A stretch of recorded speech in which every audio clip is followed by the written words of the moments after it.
All right, last one for me. Did you ever watch The Sopranos, Will? Oh, you know what? That's on my watch list. Really? You were not a watched Sopranos guy. You made Vin very upset over there. I've watched every single, I watched them all back in the day when I had time to watch things. It was a series that got better and better over time.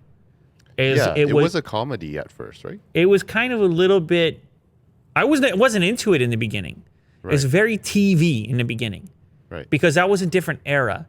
It was before the real premium HBO stuff, but along its lifespan, it was part of pushing that. Started bringing different directors, take a different approach to it, the production value, everything changed over the course, I don't know what it was, 9 seasons or something like that. So you got to see that progression.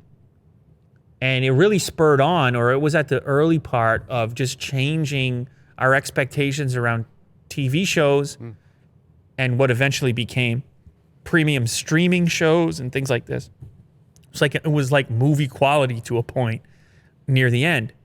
So I spent some time with it, but this one flew under the radar for me. I did not know they were making a prequel film. They're making a Sopranos movie.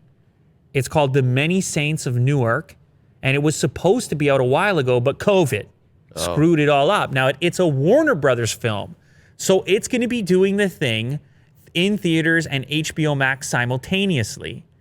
And they have pushed it now to September 24th. A little bit upsetting there. It's supposed to come out in March.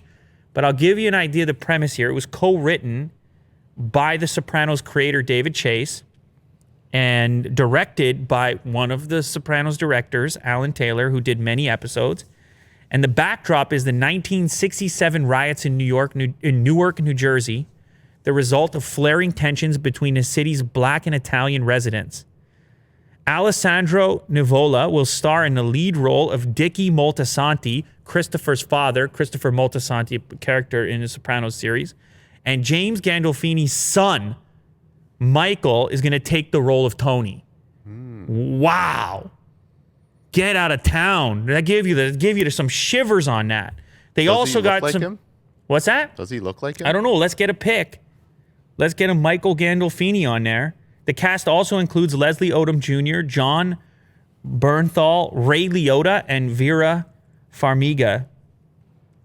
They have, let's see a quote here. I have really high hopes about the film. What David did was tell an origin story of Tony Soprano through a character that was dead before the series, and that is such a surprising way of going about it. And the late 60s mob movie is the stuff of dreams. Everyone was at the top of their game. The only infuriating thing is how long we have to wait, indeed. All right. That's Gandolfini's son. Wow, it does look like him. Wow. He's got the smile. Young Tony Soprano. Damn. That's the real life and the make-believe and the crossover. You seem really pumped. I don't know, man. I'm just talking right now. I don't know, but I spent time with The Sopranos. I hope I'll be able to find the time to check out this film when it finally comes around. We'll see what the situation is when it drops. Certainly, if I can watch it at home, that helps. Yeah. I'll tell you that right now because of the whole theater situation. But this part of it, the idea of a mob movie taking place in the 60s. Anyway, what can I say? Yeah, you're right. I do sound pumped. The idea of putting the son in there, and because of course James Gandolfini, he passed away, right? Yeah. I mean, there's something to it.